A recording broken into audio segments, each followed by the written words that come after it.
Up and Adam. Tractor systems are offline. We are Beyond FM. Beyond FM. The future of broadcasting is here. Up and Adam with Adam Montiel. It's community content from Concentrate. It's Up and Adam with Adam Montiel. Some say life is where it begins. Straight to the stars is where it ends. Yes, some say life is just where it begins. Straight to the stars is where it ends. Only to start again. Happy Tuesday. Thank you for being Up and Adam. My name is Adam Montiel. True Crime Tuesday. Yeah, I got so excited yesterday about the Don Felder interview. He was in the Eagles. He's playing at the California Mid-State Fair, not this Friday, but next. Then I forgot tomorrow was True Crime Tuesday. So Don Felder will be on the show tomorrow. I tell you, he opens up about a lot. I mentioned this yesterday in yesterday's show, really quick. I was only told I could ask him like one or two questions about the Eagles. And I had them ready, and he just went all over about the Eagles. He was talking all about it. So it was really fun, just window into firsthand of what it was like at the coolest time, maybe, of rock and roll. All right, so that is tomorrow's show. Today, there is a brand name we all know, Taser. Yeah? But a few know the story behind it. Fewer still know that over 1,000 people have died in incidents involving the so-called less lethal weapon. What started as a mission to prevent gun deaths has grown into a $1 billion surveillance empire, one with more power than most people even realize, and fewer willing to question it. That's exactly what journalist and filmmaker Nick Berardini did, and what he's still doing 15 years later. Coming up, Nick joins me to talk about his stunning new podcast called Absolute, Taser Incorporated. We're going to dive into the weapon that redefined policing, the $1 billion brotherhood that built it, and the haunting cost of secrecy, ambition, and scale. And that's what it's all about. And when you hear about how police became customers and how body cams became big business, that'll make sense. And how even some cops now feel betrayed by these very tools that they were trained to trust. Definitely an interesting conversation coming up today on Up and Adam. Okay, first, locally, and I've been trying to get him on the show again. Adam Kemp, he's the owner of that Thrifty Beaches. He's a Cal Poly wrestler, super cool dude. He's a neighbor of mine around the corner. And it's funny because I first met him when, Georgie would go more potty on his lawn, and he and his gal are great. And then I see him with a bunch of clothes outside. He's going sell them at farmer's market. And all of a sudden he's taken over the old Beverly's, thousands of square feet, and just slaying it. Super creative, this guy. He's got a real style and eye and mind and business acumen to him. Anyways, he just opened a 9,000 square foot spot in Santa Barbara. Like, who's doing that? This kid's like 24 years old. So anyways, he's doing the whole like internet thing where it's like the buy, sell, trade, and then capture it for content. And he's really smart and good at it. And one of the things in there that you'll see, whether people are doing this is a whole genre online, on socials, on YouTube, of like, maybe it's a thrift shop, maybe it's a guy who does high-end sneakers, where people will come in, they'll try and sell you some, you'll haggle with them. They do this flip thing where maybe they'll both kind of go like, all right, how about let's flip a coin. Let's say I'm haggling for $100 and you're haggling for 75. We go, okay, let's do the flip. If I win, I get 120. If you get like, 60, whatever. So everyone, you kind of do this flip and it makes it more exciting. So he's doing that now. This guy brings in a pair of jeans that are from like the 1800s. And they're talking about like them being hundreds of thousands of dollars. And I'm like, the whole thing is just like, what? And it's great for social media. It makes zero sense. So you got these expensive jeans. You're going to buy them for $100. What are you going to sell them? Is anyone going to buy those? They're like holes. I mean, imagine jeans from like 18 something. Of course, do you put them in a box and put them above your register, like as a piece of art? That could be cool. But then, I don't know. I mean, so anyways, they're haggling over this pair of jeans, and it's like $250,000 or $150,000 or this, that. So they're getting to a point where they're going to flip a coin, and we're going to play the audio in a second. I wanted to set it up because this was it's coin drama. You flip a coin, it's supposed to be something simple, but if there's coin drama, whole different scenario. And when the stakes are so high, for real. All right, let's listen to some of this tape and listen to. So this is Adam and a couple guys from out of town. They sold him a bunch of clothes, and these jeans are from 1800 something. Yeah. And is it just these jeans he's paying for? Or is it the whole lot? I don't know. Listen, they're about to flip a coin over these jeans. Okay, so we did reach terms. Yes, we did. We're happy with what we come up with. So that first voice was Adam, and then the next voice was the gentleman. He says that we're happy with what we come up with. We reached terms. Talking about the coin toss. Yes. Okay. This is going to be a $150,000 or a $250,000 coin flip. Nothing crazy about that. It's a $100,000 coin flip. So what he's saying is that they're going to flip the coin, and whoever calls it, if they win, that's a $100,000 difference. And this is fake, but It's not fake. I promise you it's not fake. the deal's Oh, not. the deal's fake? Yeah, No. the deal's Adam's just so chill, too. He's just so, That's Yeah. true. That's true.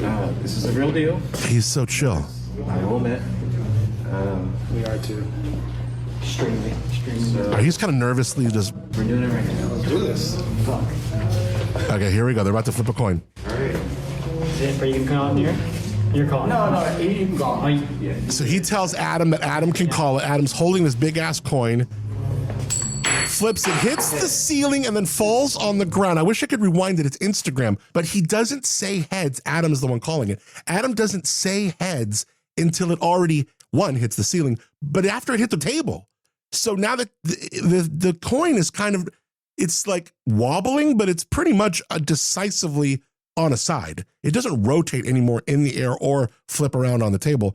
So they both lean in. It's heads. Adam wins, It's heads? Wait, I'm not gonna say anything. but they're not comfortable with that re-roll. I mean, they're not, I'm sorry, they're not comfortable with the flip. Let's. Wait, what is it? It looked like it was. It looked like it was right when it hit the table. It looked like I'm not gonna lie. Yeah. And that's where they cut the video. So you're just like, whoa. What happened in that room right after that? This guy knows what he's doing. It's really smart content, but you got to do a reflip. So now, I don't know, is he just stretching this out for another video? Because it's so gripping. I want to know what's going to happen, but he is asking folks in the chat, in the comments, and man, that seemed like a really shady flip, and I get it. You're nervous, you flip and you flip a little hard. It hits the ceiling.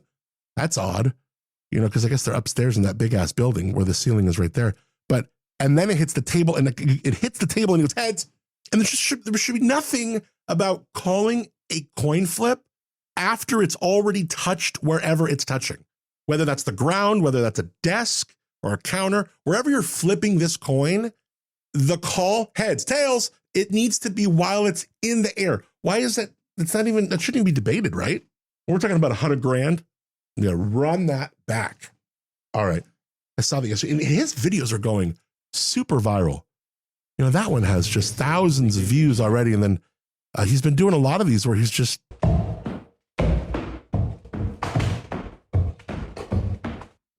It is this thing where he rides a horse into the store. Like, what is. It's incredible. He's riding a horse into a store. Into his store in Santa Barbara. Just like not talking, just walking with a horse through the store. He's a next level interesting dude. Trying to get him on the show again. He hasn't texted me back. He's left me on red a couple times. I'd love to chat with him. Dude is next level. Look at it. Oh my God, you got to go check this out on his Insta. But it wouldn't be nothing. All right, very good. I want to get into my conversation with Nick Berardini. It's coming up. First, I want to thank my friends at Life Elements. Hidden in the back corner of a plaza in Atascadero is a woman literally practicing wellness alchemy. Life Elements is where you can walk in, see things being made in real time, and leave perhaps with a little something Martha just whipped up. A lotion, a stick, even a bug spray you didn't know you needed. Everything small batch, cruelty-free, and made with real healing in mind. Think arnica, calendula, magnesium, quality CBD. It's no wonder their relief stick is a bestseller across the country. In addition to their spot in Atascadero, you could shop their products at The Hive in Arroyo Grande, also the general store in Paso, and of course, lifeelements.com. But get in there. Go to 7425 El Camino Real, Suite O, back right corner of that plaza. And if you're ever online or even there, use the promo code ADAM, 15% off. Support local. Let your wellness meet its maker. Yes, Martha, Kurt, Life Elements. Check them out, lifeelements.com. It's Up and Adam with Adam Montiel. All right, my guest today, an award-winning journalist and documentarian whose work doesn't just tell a story. I mean, it really stays with you. Nick Berardini. I never thought I'd care this much about the Taser. Nick Berardini is the creator of the gripping new podcast, Absolute. Taser Incorporated, a deeply reported expose on Axon Enterprises, the billion-dollar company behind the Taser and now the driving force behind American police tech, even surveillance in the country. Nick's been following this story for over 15 years, starting with his acclaimed film called Killing Them Safely, and now returning with new voices, whistleblowers, and revelations that go far, far beyond what you thought you knew about policing in America and the equipment and the companies behind them. Really interesting stuff. Nick, thank you so much, man, for being up and Adam. I appreciate you having me, Adam. This is really interesting. I'm excited to chat about this. It's so unique. You know, we hear brand names like Taser, and for many, it's just a word, maybe even a punchline in a movie, but behind that name, obviously, thousands of stories, many that ended with tragedy, unfortunately. I'm curious, when you were deep in the reporting and had to confront footage, documents, interviews involving people who were killed or seriously harmed with these weapons, how did you carry that weight as a storyteller? That's a great question, Adam. I think not to get too much into, my own therapy, but the answer is I've not carried it well because I've been studying this for 15 years and I'm still doing it. Yeah. So I made a film about this company. I'm back with a podcast about this company. So you might be able to say that I haven't been able to let it go. Yeah. That's a good answer. Something your therapist knows all too well, I'm sure. Yeah. Oh, man. Well, it's almost Shakespearean, the tale of two ambitious brothers building this empire together, only to be torn apart by ambition, ethics. What struck you most, Nick, about the Smith brothers' relationship? And when did it become clear that the very company they built was going to destroy their bond? Yeah, that's a great question. For me, there was a moment when I was making my film, which came out about 10 years ago. And so to give the listener some context, I made this film about this company and about tasers, and had Rick and Tom Smith, a lot of their story in it. And it ended with sort of a warning about where this was going, which was body cameras. This was their new, kind of prized product. And the reason that I wanted to follow this up a decade later with a podcast was because I had begun to have a lot of conversations when that film came out with police officers. And what I was struck by so much, and I think the thing that I held most onto, was that those officers, I had kind of expected a lot of law enforcement to sort of be reflexively anti my film because it's in some way critical of, use of force and policing and this company that made this weapon, and they all bought this big lie that it was perfectly safe and no one would ever die, and they're complicit too, right? And the reaction on an individual level was much different. The officers were very thoughtful that I engaged with. They wanted, a lot of them were wrestling, with the question of what do we want policing to be, and how do we actually figure out a better way than, the system that we have. And one of those officers that I met was Matt Masters, who is a real anchor of this podcast. His son had been tasered. His 17-year-old son was tasered and nearly killed, and has a permanent brain injury from the cardiac arrest he suffered. And what the turning point really was for me in order to keep telling the story was the betrayal that a lot of these cops felt, that they were authentically trying to do their best with the tools they had been provided and the way they had been trained, and that this company had not told them the full story about the weapon that so many of them were using ubiquitously, right? And that's what really, I think, made it impossible for me to let go. Was it was not just the human tragedy of people whose lives shouldn't have been put at risk, who ended up being killed or seriously injured. It was the fact that the user, the police officer, who I have my own, personal feelings about the way law enforcement works. I think we can all be, fairly critical of police officers at times, was put in this position where they felt like, we became the scapegoat for what went wrong here. And the problem with that is because the company used the success of the Taser to expand and grow far bigger than I ever even imagined when I was warning about where this was going with body cameras at the end of my film. I never saw them becoming this $50 billion, as I say, the most powerful company most people have never heard of. Yeah. The lesson they learned from getting away with the sort of story, the version of events they tell about the Taser, is that the actual truth and the way, the path to success, or the ends justify the means, if you will. And that's much scarier now because it's not just tasers, it's all this mass surveillance that's taking place that people just don't even realize is happening. It's here. It's not even hypothetical anymore. It's already, underway. Let's talk about the Taser itself and the rest of it, what's wrong with all of it, in kind of this context of, every empire starts with a pitch, right? Axon was about saving lives, reducing police shootings, less lethal, but mission statements can get murky when the money starts to enter the chat, right? Do you think the original mission behind the Taser ever had a chance to stay pure, or was it always destined to be corrupted by scale? I think it was destined to be corrupted by scale. That's a great way to put it. I'm going to steal that phrase from you, Adam. I'm going to use that. Corrupted by scale is a great way to put it, because the weapon is not a good replacement for deadly force for a number of reasons. Most obviously, it's not as effective as a gun, and you get one shot at it. So if you're an officer truly in a life or death situation, pulling your Taser on someone who has a gun is totally unrealistic. Now, if you have cover, there have been certainly anecdotal situations. I'm not saying this has never happened, where somebody might be holding a knife, you have cover, you have time, a Taser can be a good option in that instance, because if you miss or something goes wrong, there's still backup there. But if you're truly in one of these situations we all see on TV, right? You're in The Wire and you're chasing somebody down and they pull a gun on you. You're shooting your firearm if you're a cop, right? And so the technology just wasn't advanced enough or practical enough to be a replacement for a firearm. But the scale, the corruption of the scale of it is a great way to put it, because there is no money. People have the wrong impression, I think, a lot of times about policing and how dangerous it can be, because there just are very few shootings in comparison to the number of police officers there are and what a police officer does day to day.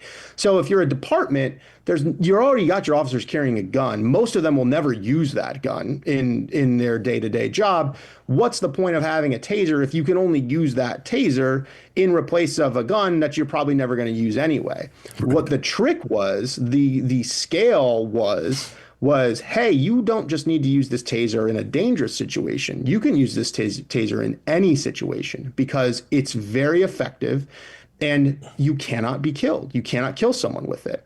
And that basically turned this from a niche, idealistic, kind of like fool's errand, like these young guys in their 20s with their dad's money kind of like goofing around trying to, have these dreams of grandeur about making the bullet obsolete is the way that Rick Smith put it, right? Like, when reality hit and dad was broke and they had been failing for 7 years, what was the path forward? Hey, tell cops this cannot kill, make it more effective, make it stronger so that it really does stop somebody, dead in their tracks, if you will, right? And then you're using it not in dangerous situations, but on people who may basically not want to sign the back of a speeding ticket. That's where the tragedy comes in, because people's lives were put at risk who never really should have been put at risk. It created all these use of force situations that wouldn't have existed before. Yeah. You mentioned Rick Smith, not just the CEO. He's kind of an evangelist. His vision for policing, surveillance, and tech, it feels more like science fiction until it's not. Is Rick Smith just a bold visionary with flawed execution, or do you think there's something darker about how he frames his vision of the future of policing?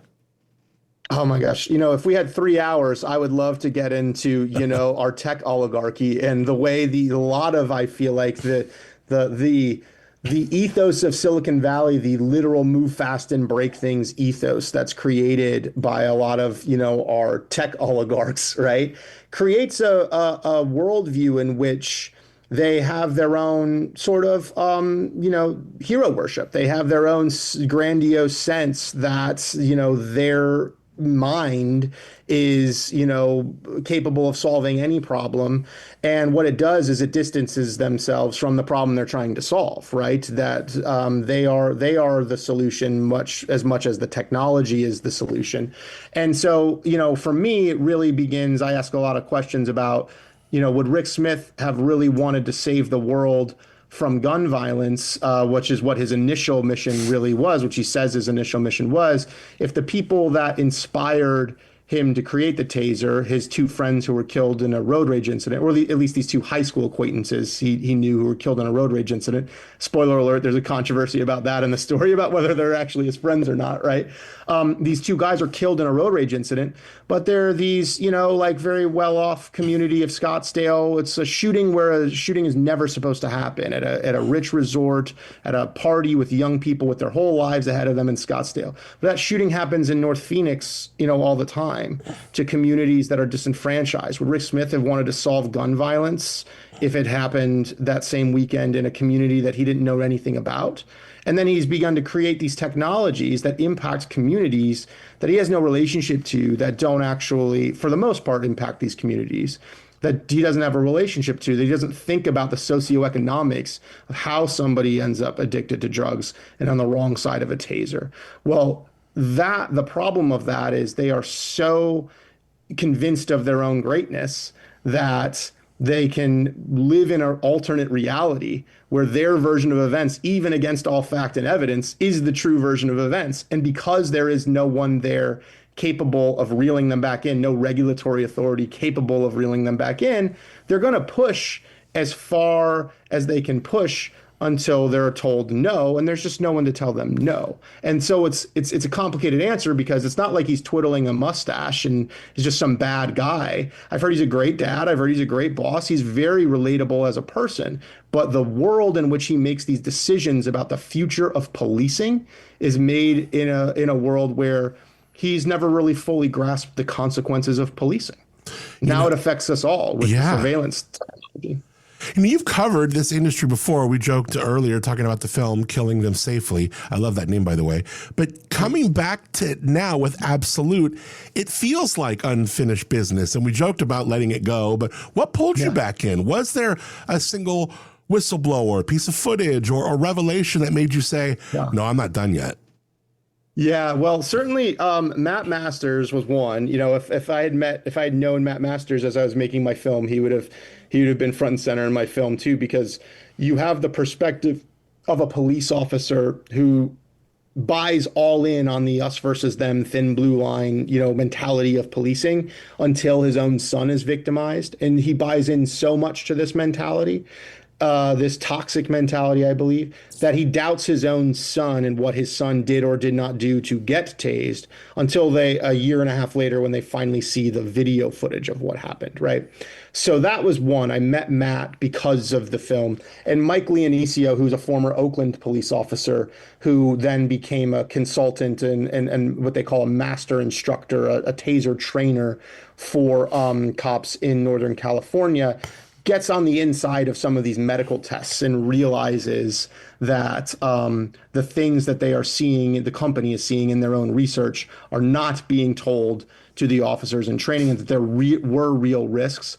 Meeting Mike also after the film came out, that kind of gave me, just from a purely storyteller's perspective, like good material, material that I wanted to do something with. But again, it speaks to the greater question, which I think is most urgent now, which is what kind of authority and power are we giving, really in this instance, one individual, the CEO of this company, to dictate the future of this technology that's going to impact all of us? And can we trust this person who tells us he will do it all above board? Well, when you speak to Mike Leonisio, who was there in person and saw it not being done above board with the taser, what lessons did they learn from the story of the taser? They learned that they can get away with it. And if they can get away with it, what are the future consequences now that it's bigger than ever, basically? Yeah. I'm so curious. Most people think of the police as public servants, not customers, right? But in the world of Axon, law enforcement is a marketplace. What surprised you most about the way policing and capitalism intersect in this story?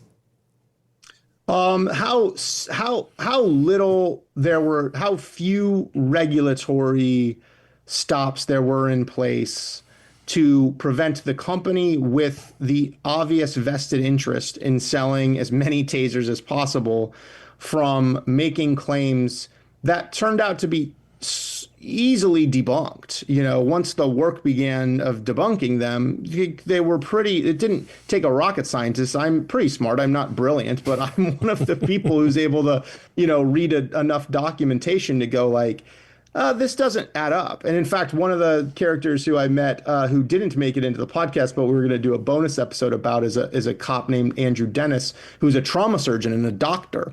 And he was sitting in this training where the officers are being told by other cops. Other cops are running these training sessions, but they're being paid by the company to conduct these training sessions. And the material that they're training off of is all company written material. So imagine pharmaceutical sales reps who are themselves doctors giving presentations about OxyContin to other doctors, right? Yeah. That's the level of incestuousness there. The automatic credibility of a cop in front of the room doing the training, being paid by the company to do the training. Well, Dr. Andrew Dennis, he's a trauma surgeon. How many doctors are cops, right? How many cops are doctors? And he was a SWAT trauma surgeon, right? So he's sitting in this training and he's able to decipher some of these PowerPoints and these slides, these medical safety slides, and go, I don't think that stacks up, But for me, that was it, which was, wow, this really was not a super complicated lie, I would say, right? This was actually pretty easily debunked. And yet the scale of it, the rollout of it, the speed with which departments, cities, city council members were willing to accept the company's pitch at face value without asking a lot of the simple follow-up questions to, okay, well, like, who's an independent researcher who can verify that claim you just made, right? That's what really scared me and surprised me, was that the ecosystem allows for this to happen, and we don't do anything about it until the consequences arrive. The sad thing about the way the American system works is it takes litigation to stop some of these things, to change some of these things. Well, that means somebody is dead or injured before a lawyer steps in and sues somebody. That's not a very effective or at least a very logical regulatory system for a lot of this stuff. That's so true. And I love how you likened that to the pharmaceutical industry, because it just makes you kind of see it so much more clearly. Some of your most powerful insights come from voices that we rarely hear. Former insiders, engineers, employees, they all risked a lot to speak. What's something, maybe a whistleblower, someone told you off mic, or maybe even between breaths, that just really stayed with you long after your conversation ended? Oh my gosh, there's there's so many of them. Do you have a minute? Mike Leonisio tells a good story about heading to an off-site facility where they were doing secret research. And the scene is very cinematic, where he basically is on the Taser corporate jet. The company was Taser International at the time. It's now been renamed Axon, and he has no idea where they're going. And he is finally voicing some concerns for the first time about what he's seeing. So he's concerned. He's like off, headed to the desert, has no idea where he's going, and nobody's telling him where he's going. And he kind of laughs about, like, I had a little bit of panic about, like, have they figured out that I'm, telling my supervisors back in Oakland about some of the, things that I'm seeing, and that I'm telling some other cops, this weapon might not be so safe. And he's really, again, nobody is telling him where they're headed. He's just sitting on this plane and all they'll say is they're headed to a site in the desert. And when he arrives, he's a little bit nervous about what he's actually, going to be doing there. And they find all these trailers where they were testing these pigs over and over again. And they were really kind of trying to reverse engineer what they had found, which was there were cardiac risks. They were trying to kind of design studies that might somehow be used to disprove that, right? Or could counter that fact, which was the taser could affect somebody's heart. And the whole scene was so dystopic because he's just describing these pigs being tossed and tasered and killed. And, everybody's kind of like laughing about it and joking about it. And it stuck with me because, again, it speaks to kind of the callousness with which we develop a lot of our technologies, this idea that the inventor is the hero. Right. The inventor is always right. And the inventor is the good guy. And it was very dark because here's this powerful company facing all these allegations, like a scene in a movie, doing all this secret hidden research and trying to disprove the fact, not because they were interested in keeping people safe, but because they were interested in not being held responsible. And we talk about the tasers. Axon didn't just invent the taser and invent a weapon. They created an entire surveillance system, from tasers to body cams to cloud storage. Do you think they were solving problems or just creating new ones that only they could profit from? Yeah. Well, certainly there's an irony to the fact that the company really started to make this push, the body camera push. The body camera sales really struggled until Michael Brown was killed in Ferguson. And the outrage over that allowed them to slide in a way. Did they have body cameras in that case? I forgot. I'm sorry to interrupt. There were none. There were none, right? Yeah, that was the hands up. That was the hands up, don't shoot. That didn't actually happen, right? Correct. So in Ferguson, Michael Brown was killed, and that sparked sort of the start of the Black Lives Matter movement nationwide. And Rick Smith, the CEO of Taser at the time, still the CEO of Axon, co-opted that controversy by saying, well, shouldn't we have these body cameras? And the camera, though, initially was invented by the company and sold to cops to protect themselves, to say, hey, all these, dirtbags, as Rick would call them, make up stories about you. You should have a camera on you to protect yourself from all these false accusations. And then pivoted and shifted to, oh, gosh, well, we need transparency and we need all these buzzwords, transparency and accountability, right? When it became profitable to sell that side of the story.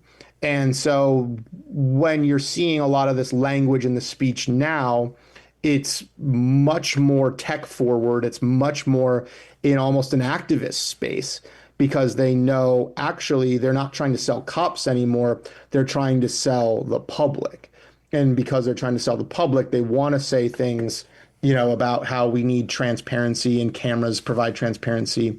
But if anybody's seen Minority Report, how Minority Report, 3 kidnapped clairvoyant women trying to predict murders is not exactly the police state that we all want. Right. And that's their pitch, is that they believe with enough cameras and with enough surveillance, you can eliminate crime. You won't have crime anymore. And the problem with that, of course, among many, many, many problems, is that none of us are signing up to have our faces and our identities stored by a private or by a publicly traded company, but by a company on a server to be fed through artificial intelligence to then be used to make judgments about what we will or won't do in the future. That's where this is heading. It's kind of already here in some ways. Oh, you got to get to your next one, Bill. Am I right? Or do I have time for 2 more? I just looked at the clock. That's totally up to Nick. Nick, do we have time for 2 more? Time. Yeah. 2 more? Yeah, absolutely. Okay, cool. Yeah, just awesome. Thank you, Bill. Thank you, Nick. So, and I've really enjoyed this conversation. There's that moment in every interview. It's kind of like the journalist dilemma, where you realize someone's about to tell you the truth that maybe they didn't even plan to say. How do you walk the line between being a witness and being a challenger, especially when the stakes are this high? Yeah, well, I really believe, especially kind of, not to be too philosophical about another topic, but, we're in a really perilous moment for journalism overall.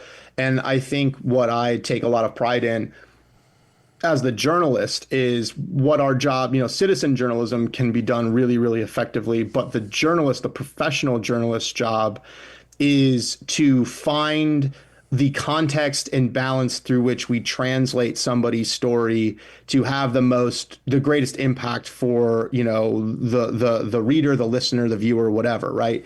And so as people, what I really take a lot of pride in is building relationships with people who feel comfortable telling me things that they're probably not, that don't serve their own interests in them telling me, because they believe in my integrity as the journalist whose job it is to take the information they have and use it to inform people at scale as much as possible. So I hate to say that, I don't want to sound arrogant in any way. It's not a skill that I think that I've developed in some sort of conscious way, but it is true of my work that what I'm doing in this story, what I'm doing in some of my newer stories that I'm working on, what I have a natural ability to do, I think, is give the humanity to the person who has the information, whether that person ultimately is, I would say the same of Rick Smith. I don't have if I got the chance to talk to Rick Smith, I don't have this vision of Rick as somebody who, like I said, is twirling his mustache and sitting around thinking about ways to screw someone over. I see him as fully human. And that's why I think people end up trusting me to be able to give their full versions of themselves, is because I see them that way. Yeah. That's what we have to do as journalists, is we have to be able to provide the context that informs the greater public, but treats the character and the source as fully human. And so I don't know. I mean, it just sort of has been able to happen naturally for me. The U.S. has more tasers in civilian law enforcement than almost any other country combined. And part of me gets me thinking, do you think America has become addicted to force? If so, how do we detox? And then, I listen to you tell these stories, and just what you just said, you're not really just telling the story, you're inside it. I mean, these companies know who you are. I mean, Smith's got to know who you are. Has this work ever made you feel targeted, threatened, or even afraid? No, I mean, that's I think I have a lot of respect for, people who are war correspondents, people, people who are covering, real, they're on the front lines of, you got to wear a helmet to do the reporting, that kind of stuff. That might freak me out a little bit.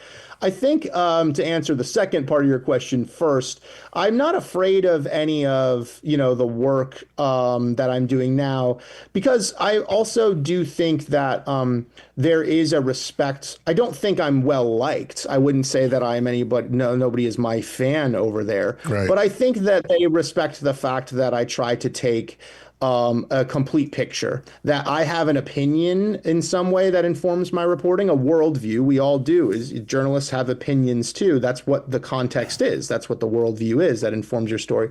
I think they can respect the fact that that's a complete story, and they tried on my film to harass me a lot more, and it backfired. It just brought more attention to the film.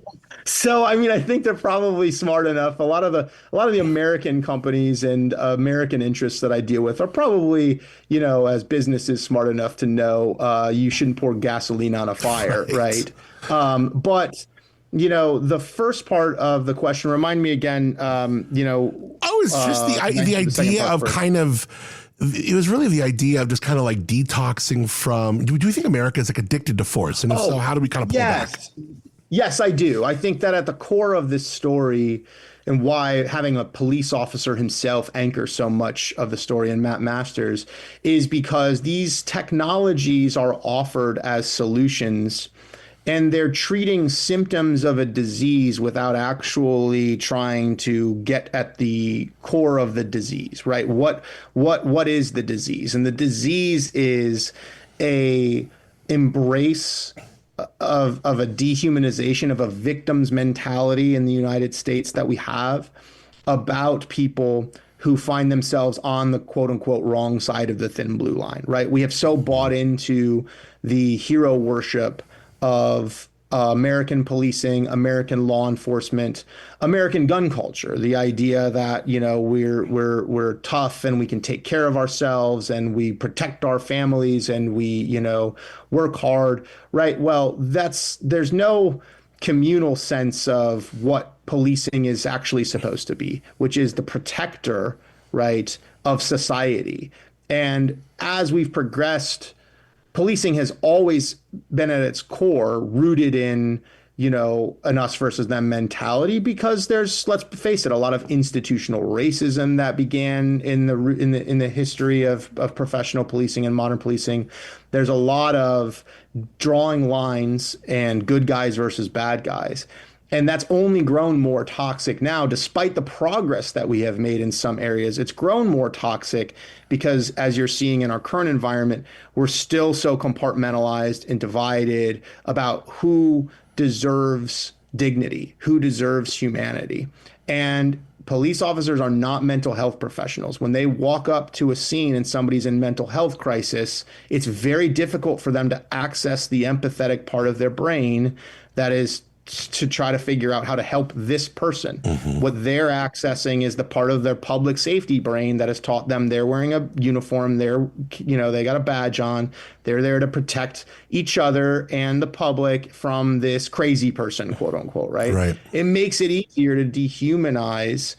And I'm afraid we're all getting further and further away from what I think the stated goal of public safety and law enforcement should be, which is to serve the weakest among us, right? To actually be something that is used to uplift the most disenfranchised, the weakest among us, the people who have the least amount of power. Those are the people that are easiest to use force against and to police against because they don't have any real recourse. And Matt Masters, our Kansas City cop, you know, has said a lot of times, I don't think my son's case would have been investigated by the FBI for an excessive force, you know, criminal complaint by the other officer if I wasn't a police officer myself. That having that authority allowed him some privilege that may not exist to somebody else. And that's what scares me most about why I picked this story back up, and what I want to do next is the in groups, right? The people with privilege, those groups are getting smaller and smaller and smaller as we get to a surveillance state. And now, like I've, you know, said to many people, you can make an argument with me about, don't, you know, if you just listen to the cop, nothing bad will happen to you. I don't buy that argument. It's not a good argument, but okay, I'll take your argument at face value. But what happens when I leave my house, I go to the gas station, I put gas in my car, I go buy, you know, a Coke from the inside, I go back out to my car, I drive, I go pick my kids up at school, I go home. I'm now being recorded and I'm being put into a system that I didn't co-sign. Just by existing and doing my daily life and living my daily life. Now my face is going to belong to some company's server. Now my identity is going to be filtered through an artificial intelligence system to try to predict what I may or may not be capable of doing. And then who's wielding the control of that system. That's where this is going. And so there's no argument for, well, what am I supposed to do? Just don't go put gas in your car. Right. You know, we're seeing this right now with so much of the, you know, ICE raids, which scare me so much, is that you're impacting the ability. So much of it is scary, but one of the scariest things is people are not anymore even allowed to go live their daily life in fear of being scooped up and being sent somewhere they've never been before. And I can't imagine that a world where I'm afraid to leave my house. But that's where these sorts of things can go to if we don't, you know, actually wrestle with what they mean. Is what kind of surveillance technology are we willing to accept in order to, what kind of privacy are we willing to forfeit in order to what? In order for the promise of a world without any crime? Well, maybe we should just have better economic systems, better schools, better healthcare, and that we could put a big dent into crime with that if we're willing to do that kind of thing. Yeah, well, yeah, maybe it should be based on success, or I don't mean not based on just arrests, but success shouldn't be based on just arrests, but maybe like actual crime that's avoided, you know?